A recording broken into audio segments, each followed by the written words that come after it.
we are into the second part of capital budgeting. The second part of capital budgeting is all about risk analysis under capital budgeting. And if you can recall, in the earlier classes we have talked about two different approaches for risk analysis, the conventional or traditional approaches, and the other part is the statistical or modern techniques. So in this class we are going to begin with modern and statistical techniques. So what is the role of statistical techniques over here? Probabilities. When we say that something is not sure to happen but there are chances, when we say there are chances, someone may want to quantify what chances. What is the probability of occurrence or non-occurrence of a certain event? Or say for example, if I tell you that I am starting with a new business and I am expecting an annual cash inflow of rupees 5 lakhs, you would question me that, sir, are you sure you will get exact 5 lakhs, not 4,90,000, not 5,10,000? I say maybe I may get little bit here and there, but yes, on an average I should be getting 5 lakhs.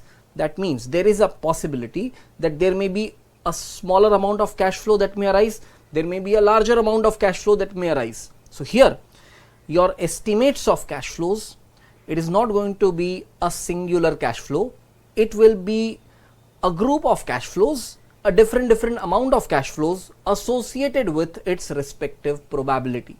So let me explain this way.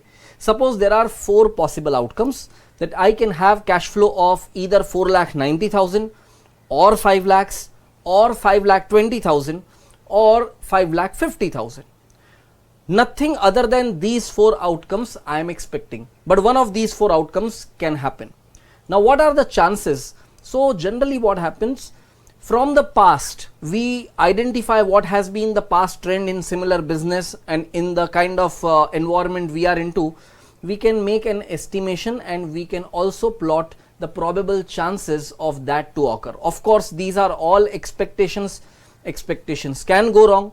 So here we don't have a singular amount of cash flow.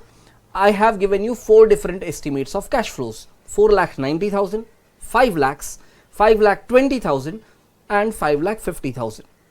Out of these 4, the most probable was the cash flow of 5 lakhs exactly, and that had a probability of 40%. 4,90,000 had a probability of 10%, 5,20,000 had a probability of 30% and 5,50,000 had a probability of 20%. So I have given you 4 possible cash flows and these cash flows have been associated with their respective probabilities. Now what is to be done? We cannot go with 4 estimates, we need 1 estimate for 1 year. So we need to find something called expected value of cash flow. How do you determine expected value of cash flow? It is very simple. You consider the amounts of cash flows that you have estimated along with their respective probabilities. For example, in the very first year of the project's life, we have estimated these 4 cash flows that I have just mentioned along with their respective probabilities. So what you will do is, 4,90,000 has a probability of 10% or 0.1. So 4,90,000 into 0.1. Then 5 lakhs has a probability of 40%. So 5 lakhs into 0.4 or 40%. Then 5,20,000 has probability of 30%. So 5,20,000 into 0.3 and 5,50,000 into 0.2. When you multiply these, you will be adding up these products and finally the aggregate value will give you the expected value of cash flows. In simple words, what I am asking you to do is take average of those 4 figures, means average of 4,90,000, 5 lakhs, 5,20,000 and 5,50,000. Just take the average of these 2. But when I say average, some people may be carried away and they may add up these 4 values and divide it by 4 because there are 4 observations. That is not to be done. Here average will be arithmetical average, definitely arithmetical mean, but it will not be a simple average, it will be a weighted average. The probabilities that are given along with each cash flow will be considered as weights. That is why, if you can understand, I told you 4,90,000 into 0.1, 5 lakhs into 0.4, 5,20,000 into 0.3, 5,50,000 into 0.2. When you get these products, add them up, that will be the total weighted value, and you divide it by the aggregate of weights. Actually speaking, the aggregate of weights will always be 1, because if you can understand, 10% plus 40% plus 30% plus 20% will give you the entire value of 100%. 100% means 1. So when you take the total of weights, it will always be 1, and that is why you are simply going to multiply the cash flows with their respective probabilities, and when you take the aggregate of these products, it will give you expected value of cash flows, EVCF. Now when you are analyzing the estimated cash flows over the project's life, suppose project's life is 5 years, so you will have to compute individually EVCF for each year. There may be a possibility that EVCF can be common for every year, but it may be uncommon, and therefore for each year you look into what are the cash flow estimates given along with their respective probabilities. So just to summarize one thing, when various estimates of cash flows are given along with their respective probabilities, use this information to determine EVCF, that is expected value of cash flows. This expected value of cash flow is nothing but the weighted average of these cash flow estimates, and this weighted average will require weights as probabilities which are given along with the cash flow information, and you are supposed to compute EVCF for each year individually unless EVCF is commonly informed for each year in the project life. Now once you have computed EVCF, what is the next thing that you have to do? The next thing that you have to do is simply you have to consider these EVCF as if this is the cash flow information. So when there were multiple estimates given to you, you have transformed them into a single estimated value, that is what we call as EVCF, expected value of cash flow. So if the project life is 5 years, you work out the EVCF value for each year, and then whatever you want to do with this cash flow information in capital budgeting, just carry out. So suppose the question is asking you to compute NPV. For 5 years of project life, you plot 5 years, year 1, 2, 3, 4, 5. Then in the cash flow column, instead of cash flows, you write the heading as EVCF, expected value of cash flow, and EVCF will be then multiplied to their respective PV factors, and EVCF into PV factors will give you the present value of EVCF. When you get the total of present value of EVCF, it is as good as present value of inflows. From that you subtract the present value of outflow and you get your net present value for the project.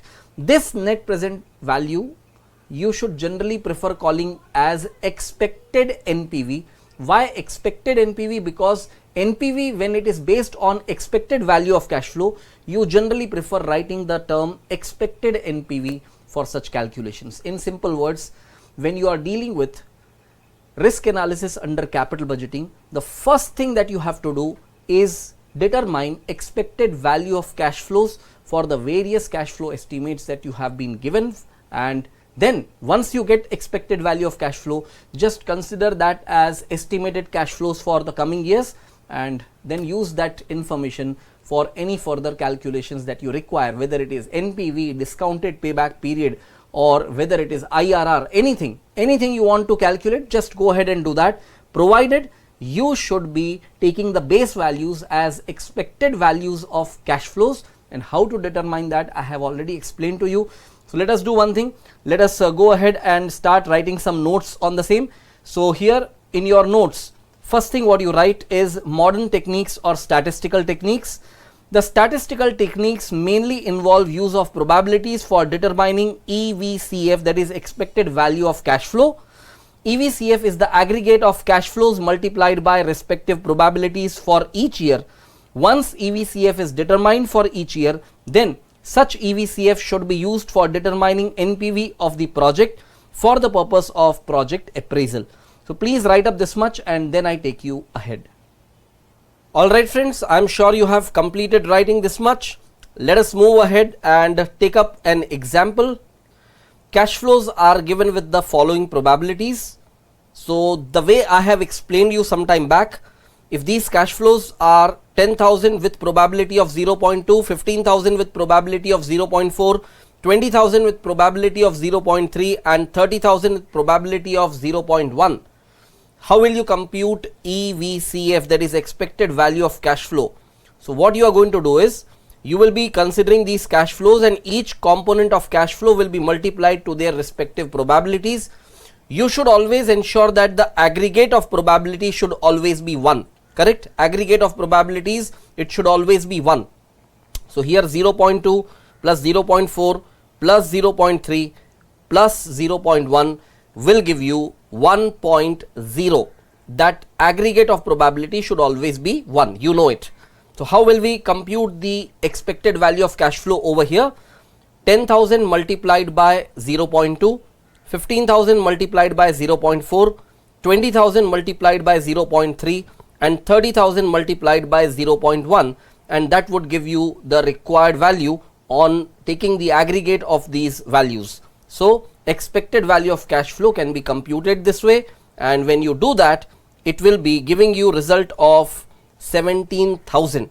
Now understand one thing, basically 17,000 is the average of these values, but it is not a simple average, it is weighted average, where probabilities are the weights applied on these cash flows, so that your average cash flow comes to 17,000 as a weighted average amount. So please write up this calculation with complete understanding and then we move ahead.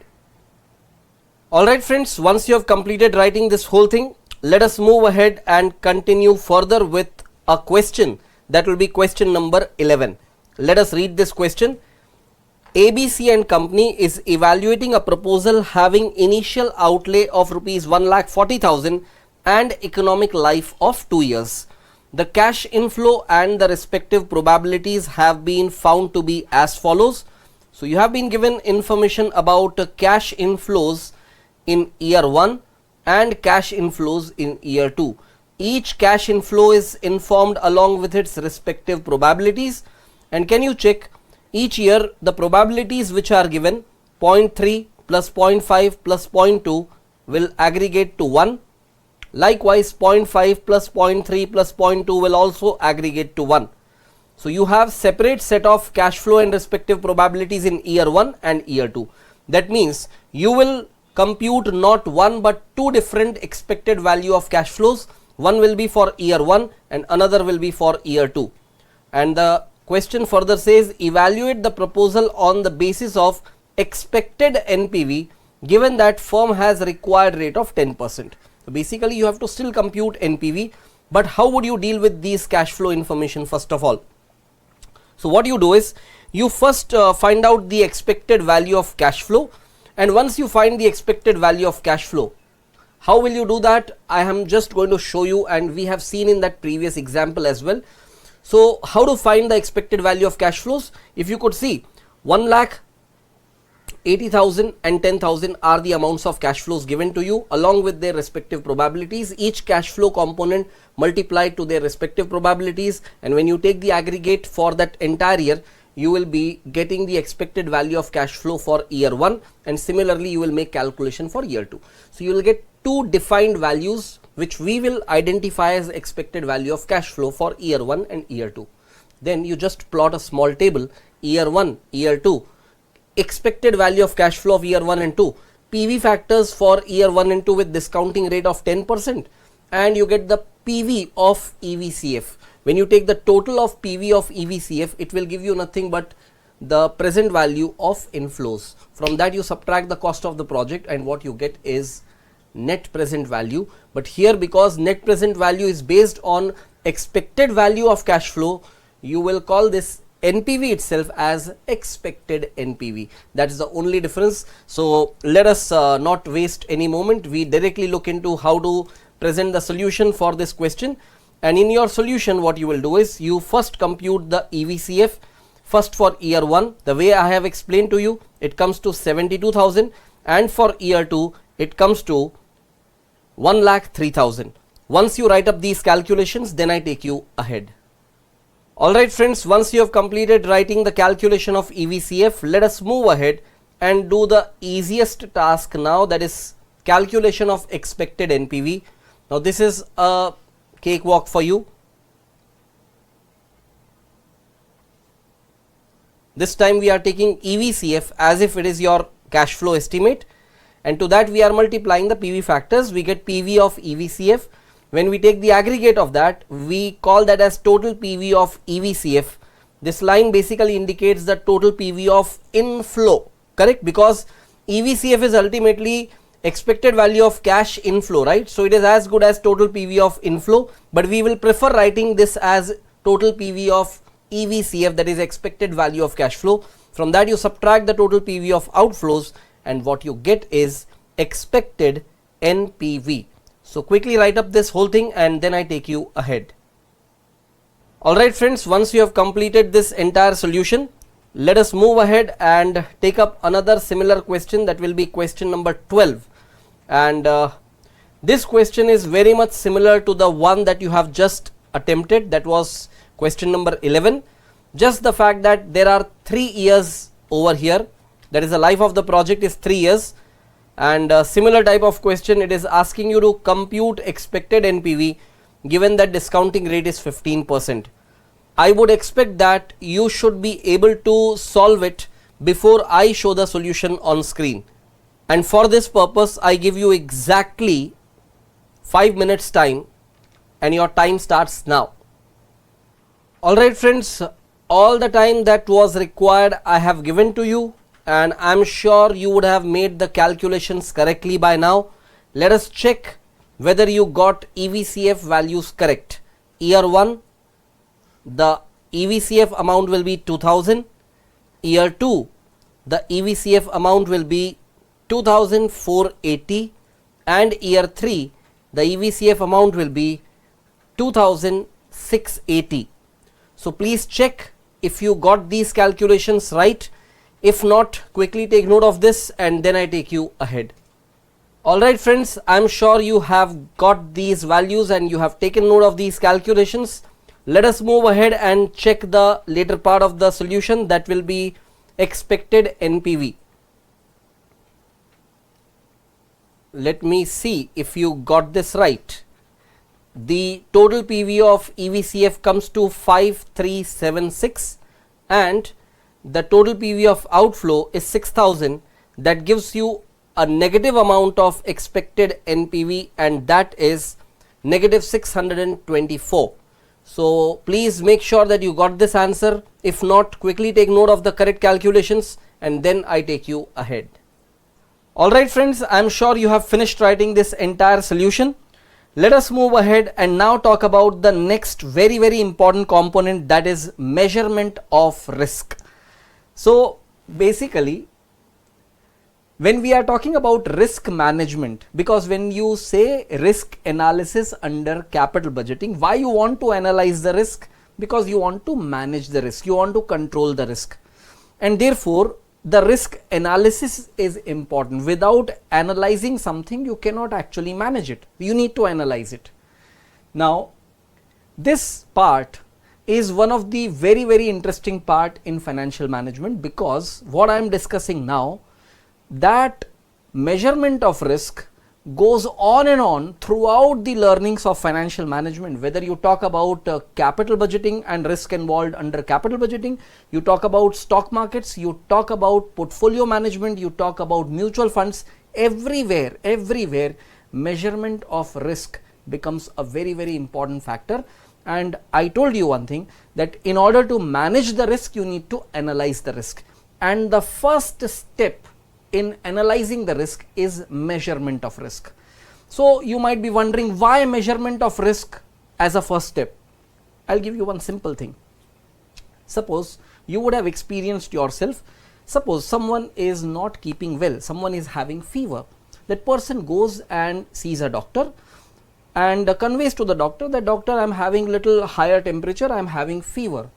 Doctor will first immediately measure the body temperature and identify to what degree the temperature has risen above the normal, correct? Without checking the temperature, without measuring the temperature, the doctor is not going to prescribe the medication. Simple. That means in order to control the body temperature, you should first know currently how much it is, and therefore how much it is deviating from its normal value, and then only you prescribe the right medication. Exactly same way, if you find that the risk is existing in any project, you would first want to measure how much risk is there, and then you will think of different ways of managing that risk. So risk measurement is the first step in risk management. Now the question is, how do we measure the risk? How do we measure the risk?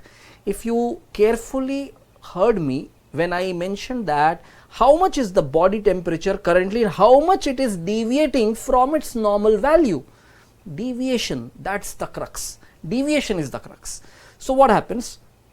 In order to understand what could be the basis of measuring the risk, let me tell you simply one example. Suppose we talk about a cricket team where there are 3 batsmen, A, B and C.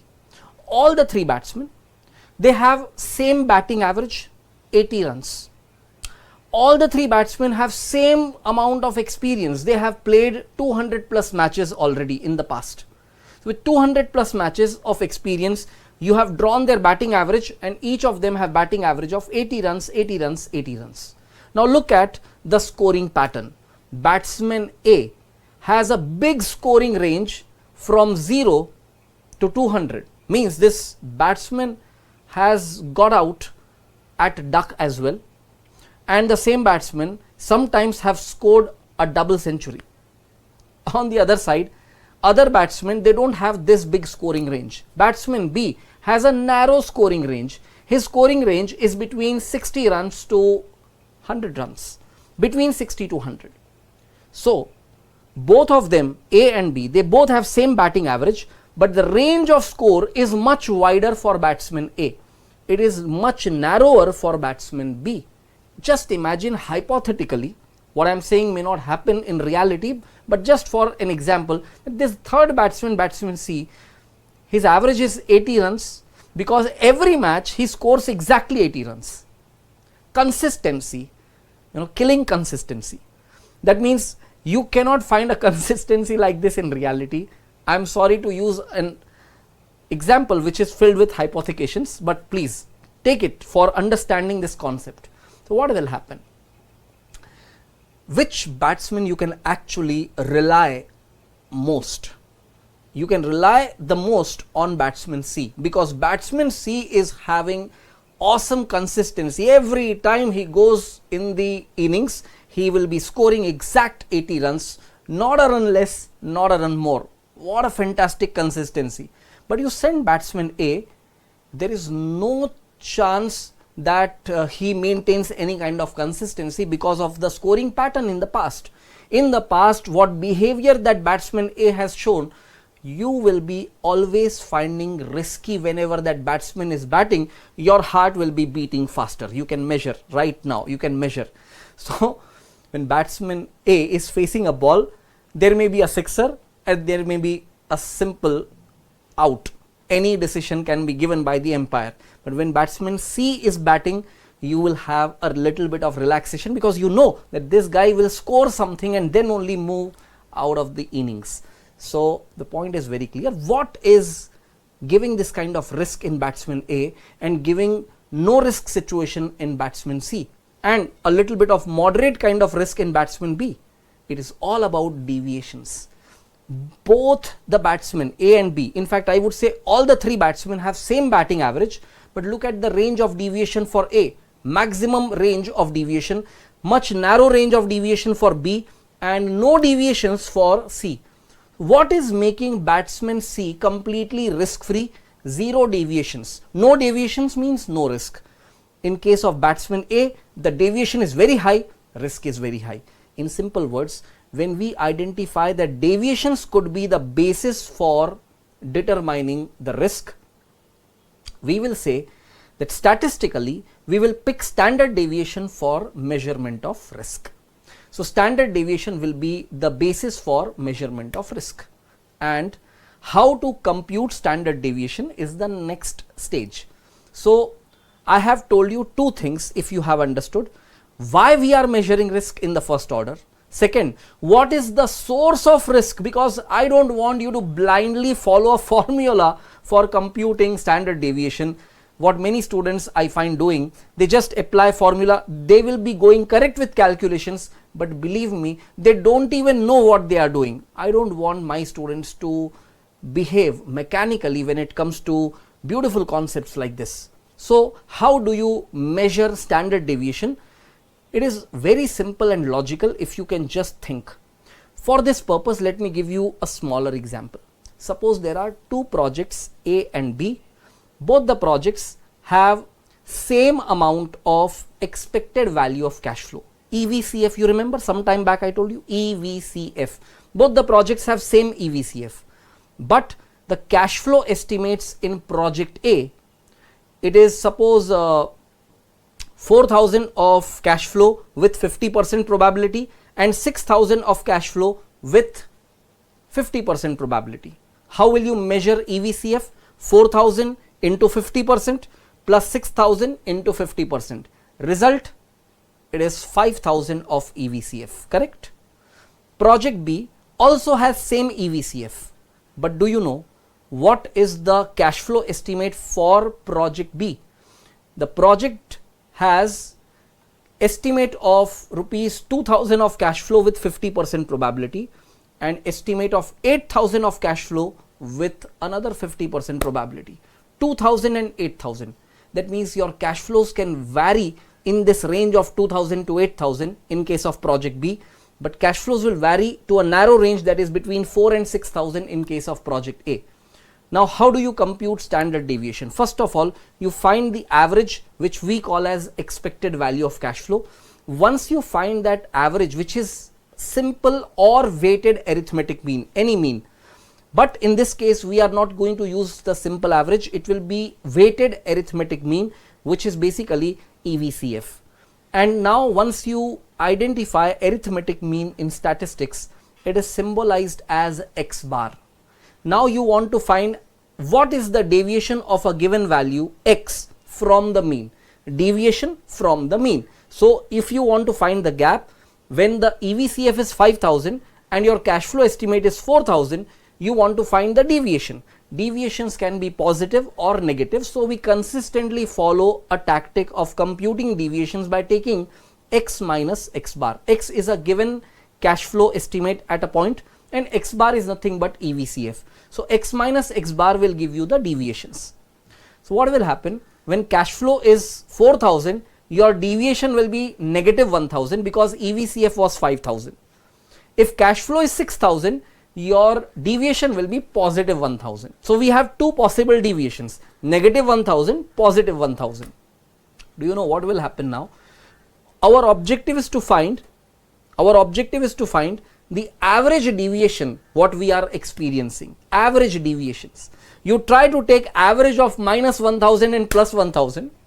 You know, a minus value and a plus value will offset each other and the result will be 0. That means as if there is no deviation, and that could be a faulty outcome of an experimentation. You must agree with me that this is not going to work if a negative amount of cash flow deviation is offsetting with a positive deviation. This is not going to work. So how do we come out of this kind of problem? Mathematically, statistically, if you want to come out of these minus signs, the easiest way is to square up the values. If you take square of any number, the root number, the base number, be it positive or negative, its squared value is always positive. You know it, right? Its squared value is always positive. So the squared value should be taken to remove this positive negative offset, and therefore what you are going to do for computing standard deviation, you are going to take the squared value of deviations. Then what you should do with the squared value of deviations? You should find the average of those squared value of deviations using the same probability that was informed to you. Once you find the average of that squared value of deviations, that is what we call as variance with respect to EVCF. But because the variance itself is the squared value. It is the average of the squared value of deviation. We want to know the average value of deviation. So what we do is we take the square root of the variance to arrive at the standard deviation. So I can just narrate this whole thing in a summarized step-by-step manner.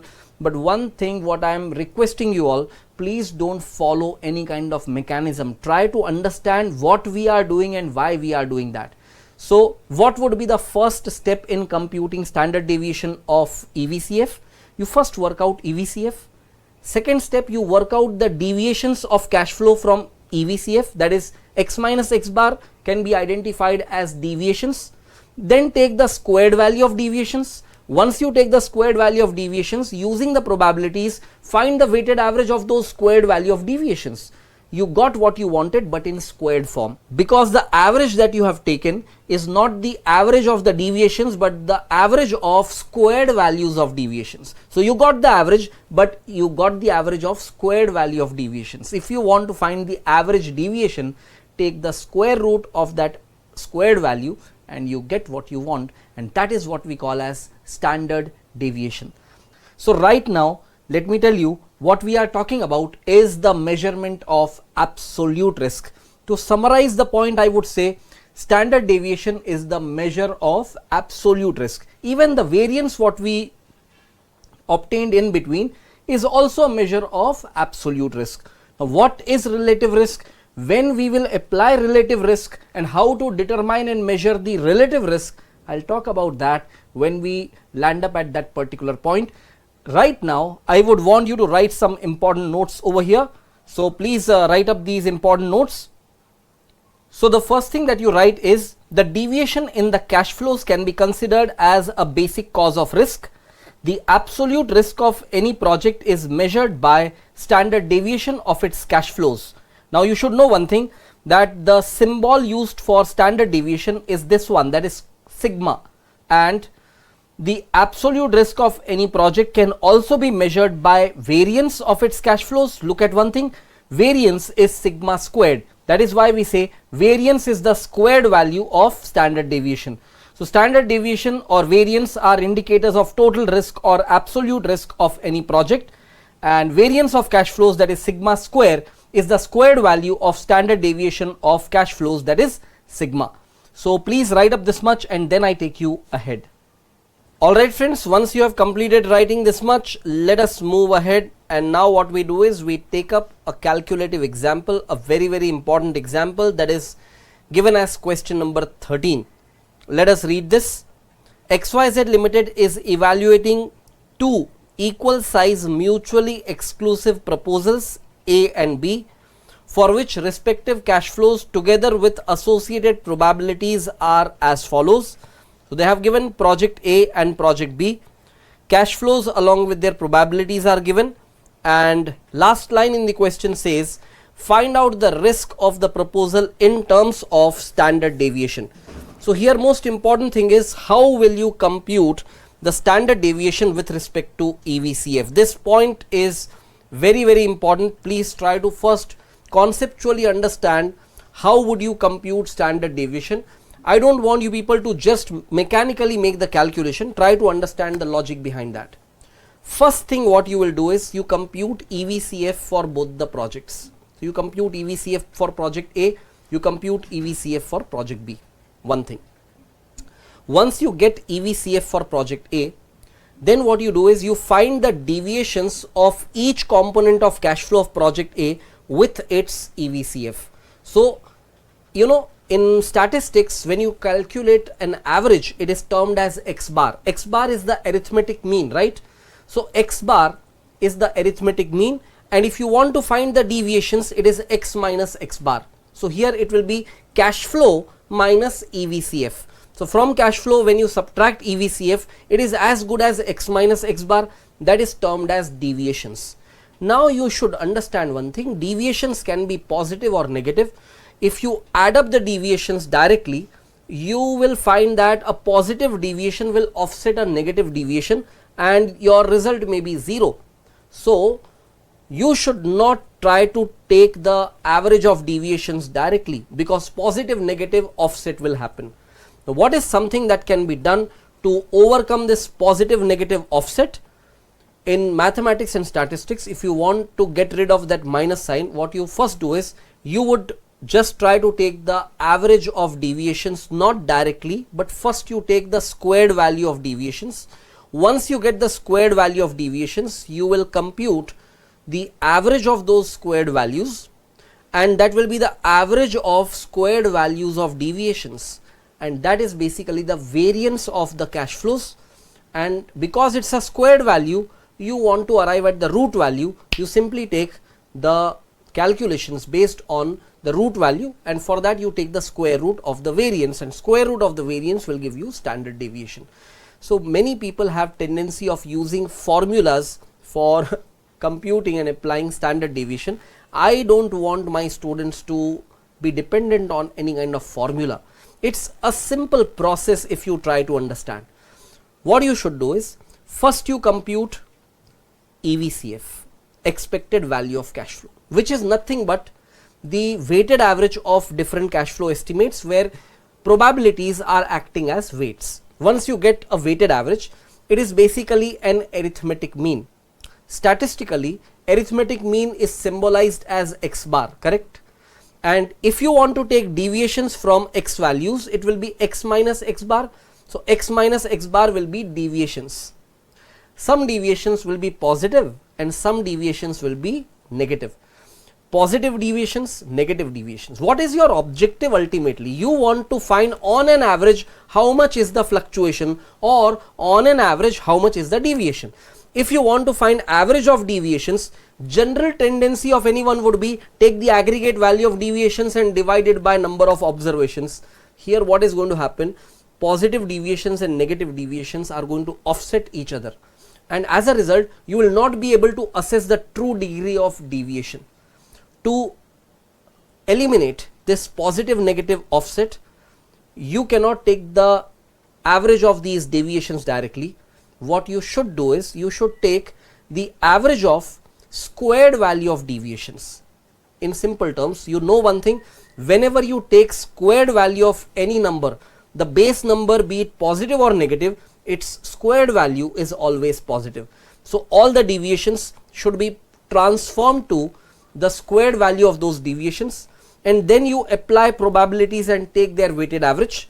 Once you get their average, that will be basically the variance of the cash flows, and because the variance is the average of squared value of deviations, you want to find the deviations as the root value. Simply take the square root of the variance and you will get that square root, resulting into standard deviation of EVCF or standard deviation with respect to EVCF. So here I am just verbally talking over here. You need not just get complete idea with this talk. You need to actually get into the calculations and you will then understand the complete phenomena of calculations. So let us look into how to make the calculations. Of course, the first thing will be an easier task, that is calculation of EVCF, and project A will have EVCF of rupees 4,000 and project B will have EVCF of rupees 5,400. Quickly write up these calculations and then I take you ahead. Alright friends, once you complete writing this whole thing, let us move ahead, and risk evaluation for the projects is the heading, and we start the calculation with respect to project A. Now look at these calculations carefully. First understand before you start writing. So we have first identified the three possible cash flows in this project, and now what we are going to consider these as X values. The EVCF what we got will be considered as X bar. So it is X minus X bar or CF minus EVCF, which we are symbolizing as D, D standing for deviations. So EVCF value for project A was 4,000, so it will be 2,000 of cash flow minus 4,000, then 4,000 of cash flow minus 4,000, and 6,000 of cash flow minus 4,000.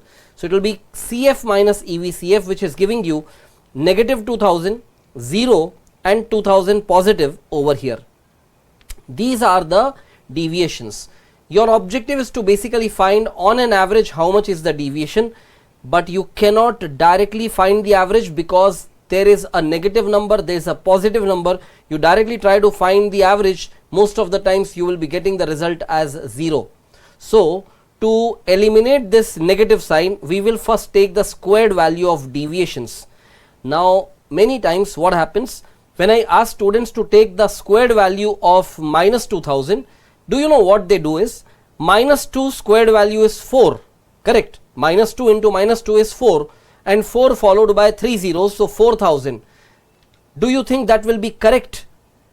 Do you think that will be correct? It will be a big error if you do that. It is minus 2000 squared value, that means minus 2000 into minus 2000. If you even want to check in your calculators, the result will be 40 lakhs. 0 square will be 0 and positive 2000 will also have squared value as 40 lakhs. Now these are the squared values of deviations with these as their associated probabilities which were already informed. So d square into p, that is the squared value of deviations multiplied to their respective probabilities. You are again trying to find the weighted average of these squared value of deviations, and when you do that, d square into p values, it will be 12 lakhs, 0 and 12 lakhs. That weighted average comes to 24 lakhs. That is basically sigma EVCF squared value or sigma square, which is summation of d square into p. This is basically considered as the variance of the cash flows, and because this is the average of squared value of deviations, to find the root value, that is sigma EVCF, it will be square root of sigma EVCF squared. In other words, it will be square root of 24 lakhs, and that comes to rupees 1549. So please write up this whole thing and then I take you ahead. Alright friends, I am sure you would have finished writing this calculation, and let us move ahead and take up the similar calculation for project B. And if you make the calculation in exact same way, you will plot all the cash flows, you will find the deviations, that is x minus x bar values. So here x minus x bar is represented as cash flows minus expected values of cash flows, and then you take the squared value of deviations. If you have correctly taken the squared values of deviations, to that you multiply the respective probabilities, that is d square into p. When you take the aggregate of that, you will be finding the weighted average of squared value of deviations, that comes to 46,40,000. This is the variance of the cash flows, and if you want to find the standard deviation, you just have to do one more step, that is taking the square root of this variance amount, that is square root of 46,40,000, and that comes to 2154. So please write up all these calculations, and that will be end of the solution. Alright friends, I am sure you have finished writing this entire calculation, and that will be end of the solution. But here I would want to speak something very important, and I want you people to keep calculators readily available in your hand the way I have my calculator with me. Now, which project do you think will be more risky, project A or project B? The obvious answer is project B, because project B has higher standard deviation. The higher the standard deviation, the more is the risk involved. Now, one important thing, please carefully pay attention to this. The standard deviation of project A's cash flows, it was 24 lakhs square root, that was 1549, correct, 1549, and here you can see it is 2154. So anyone would conclude that project B is more risky and project A is less risky. That is a fact, concluded. But if I ask you to select one of the two projects, there may be yet another criteria. The average cash flow of project B, it is 5,400 as against the average cash flow of project A, which is just 4,000, correct? So boss, if a project is little more risky but it is providing you more money also, it is having more cash flows also, isn't that a factor that you should consider? Yes, you should consider. Now, if you can recall two projects which are mutually exclusive, but they have different cost or different initial investment, you know, we don't conclude it by NPV. What we do, we compute profitability index. What we apply over there is total PV of inflow divided by total PV of outflow. We try to relate the present value of inflow for every 1 rupee of outflow. Similarly, project A in this example is giving you cash flow of 4,000 with standard deviation of 1549. Am I right? It was 1549. Once again, let me check. Yeah, it is 1549. So 1549 is the standard deviation, but providing you cash flow of 4,000. Project B is giving you cash flow of 5,400 but has a little higher standard deviation, 2154. Now, when the cash flows of the two projects are different, their risks cannot be directly compared with the values of their respective standard deviation. Here you have to use your common sense. So, what should be the criteria? You assess the degree of risk for every 1 rupee of cash flow.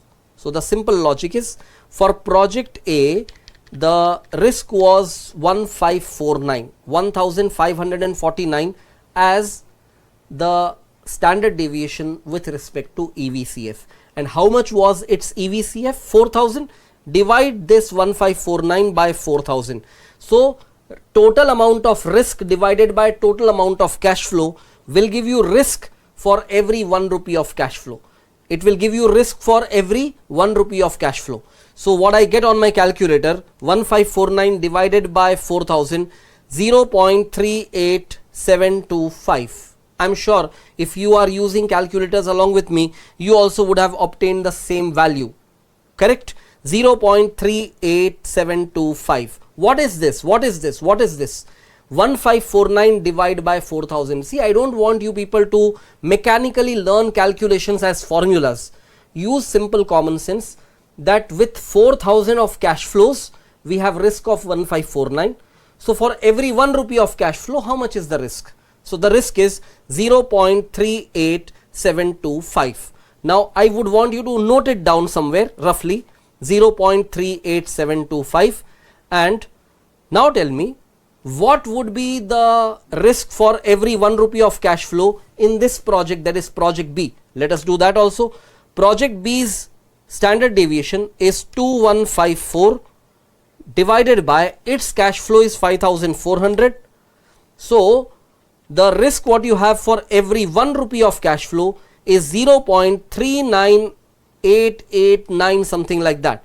That means now you compare on per rupee basis, what is the project which is giving you high risk for every 1 rupee of cash flow. On straight comparison of absolute risk, project B was more risky, but someone could have argued that boss, project B, agreed it is more risky, but it is giving you more money. We immediately converted the standard deviation for every 1 rupee of cash flow, and we still found project B more risky than project A. So, you know one thing, these calculations what I have just shown you, statistically this is called coefficient of variation. This is called coefficient of variation. Idiots are those students who learn coefficient of variation, then they learn and mug up the definition of coefficient of variation, and they learn the formula of coefficient of variation. They should have sense of understanding what is coefficient of variation logically. Simple point, if 4,000 rupees of cash flow what is generated by project A is giving you standard deviation of 1549, how much shall be the standard deviation for every 1 rupee of cash flow?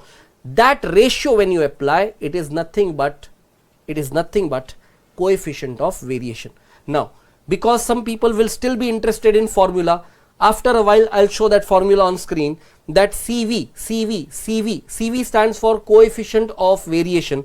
Coefficient of variation, how will you calculate? It will be standard deviation of the project divided by EVCF of the project. So, standard deviation with respect to EVCF divided by the average EVCF, and that will give you the coefficient of variation with respect to EVCF for any project. So because this particular question did not ask all these things, we have not concluded all that as part of our answers. So what I want you all to do is, two part of notes I'll be giving you in writing. One will be the steps involved in computing standard deviation, and then followed by the computation and presentation of coefficient of variation along with the meaning of coefficient of variation, and then we can have practice questions which will involve calculation of standard deviation and coefficient of variation. So let us move step by step further.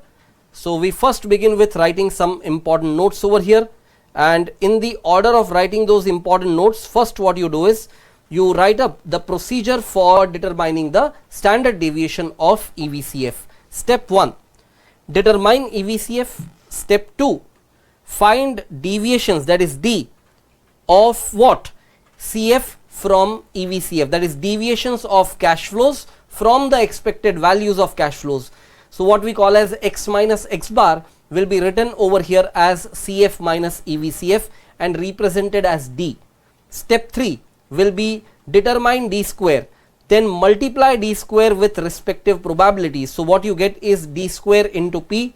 Then determine the variance of the project, that is sigma EVCF the whole square, and which will be computed by taking summation of the column D square into P. And finally, because we got the variance of the cash flows, so the last step over here is determine standard deviation of EVCF, that is sigma EVCF, and you know how to do that. It is basically the square root of the variance, which we have seen how to make the calculation. So please write up these 5 steps quickly, and then I take you ahead with notes further. Alright friends, once you have completed writing these 5 steps, let us move ahead and write notes on coefficient of variation. Coefficient of variation is a relative risk measure. Coefficient of variation, that is CV, relates risk of a project in relation to EVCF of the same project. So for computing CV, you take standard deviation divided by expected value of cash flow. And what is the meaning and interpretation of CV? We can write coefficient of variation measures risk in terms of each rupee of cash flows. I have already explained you this, just you need to note it down and then we move ahead. Alright friends, I am sure you have finished writing these details about coefficient of variation. Let us move ahead and now deal with a calculative example that can clarify this matter further. So question number 14 in your textbook, let us read this question. The RSTN company is engaged in evaluating the following 2 mutually exclusive proposals, A and B, for which the relevant information is as follows. So project A and project B, if you can notice, the cash flows are given along with probabilities for both the projects, and the question at the end is asking you evaluate the proposals in terms of standard deviation and coefficient of variation. So basically we have already learned how to compute standard deviation. Now what we just need to additionally apply over here is one additional calculation, that is coefficient of variation. So let us see how to present the solution for the same. So we will begin with the risk evaluation of projects, starting with project A, and we will obviously first compute EVCF, that is expected value of cash flow. For project A, this comes to rupees 2,05,000. Now we will tabulate all the details of cash flows for computation of standard deviation, and you know how to do this because this same thing has been discussed in the previous question, that was question number 13.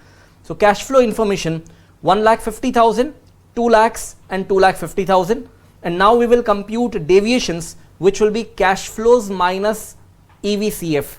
So that comes to minus 50,000, minus 5,000 and positive 45,000. We know one thing, that these negative positive values will get offset, and therefore the deviation values should be squared off. For squaring the values, D square, it will be minus 55,000 squared value, then minus 5,000 squared value, and then 45,000 squared value. So here you are getting figures which are quite big figures, but this is how you have to do it. If you don't want to write these big figures, I will show you a simpler way to deal with it, which will be done in project B. So as of now, the d squared values are obtained and the probabilities which are given in the question 0.3, 0.3 and 0.4 for each of the possible outcomes. These probabilities will be multiplied to d squared values, and when you compute d square into p, you are going to take the total of the same, and that aggregate will give you the variance of the project with respect to its EVCF. And to compute standard deviation, what you just need to do is square root of variance. So first write up this whole thing and then we go for standard deviation and CV calculation for project A. Alright friends, I am sure you would have finished writing this whole thing. Let us move ahead and now compute the standard deviation with respect to EVCF, which will be square root of variance, that is square root of 172 crores and 50 lakhs, which comes to rupees 41,533, and the coefficient of variation will be sigma EVCF divided by EVCF, that is standard deviation of project with respect to EVCF divided by EVCF itself. So the standard deviation is 41,533 and the EVCF value is 2,05,000. So I told you what is the manner in which you interpret the coefficient of variation or CV. We would say that 2,05,000 of EVCF is with the standard deviation of 41,533. In other words, in order to obtain the cash flow of 2,05,000, there is risk of 41,533 in the form of standard deviation. So for EVCF of 2,05,000, if the risk is 41,533, how much it will be for each rupee of EVCF?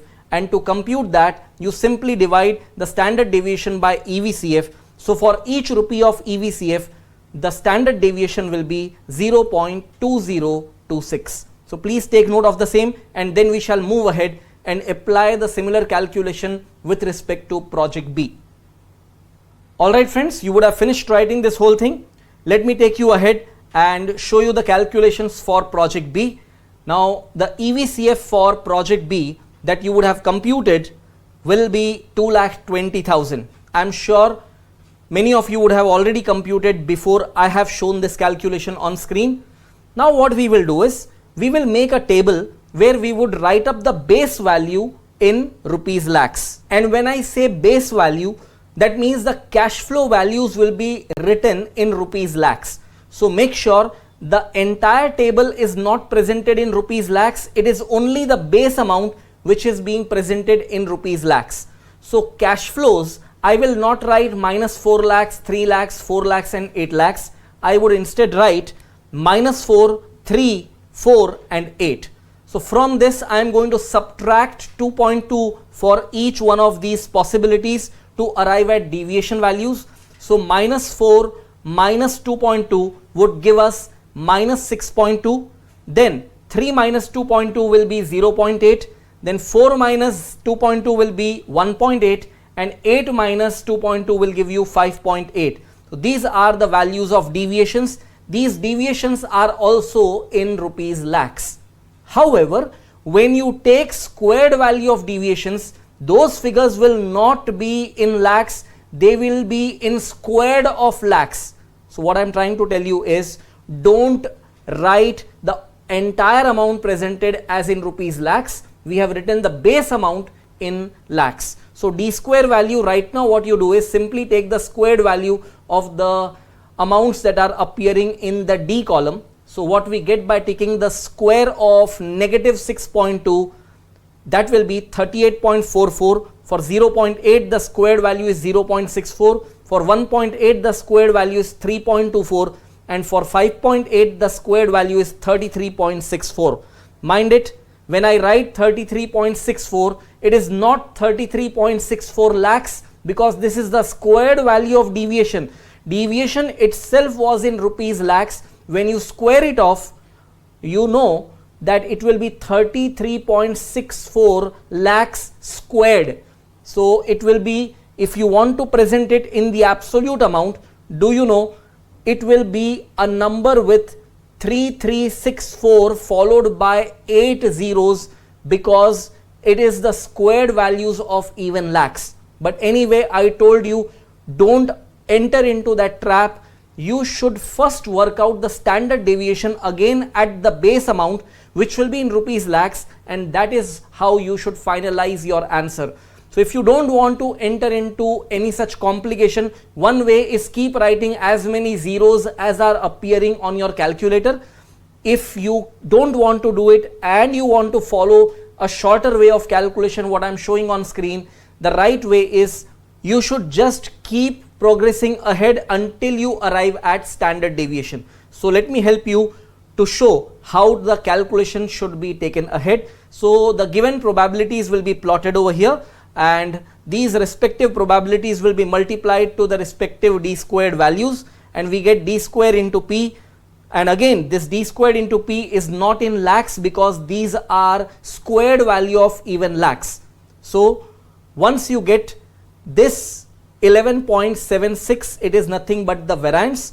And how to show standard deviation and CV calculation, we will definitely do once you write up this whole calculation.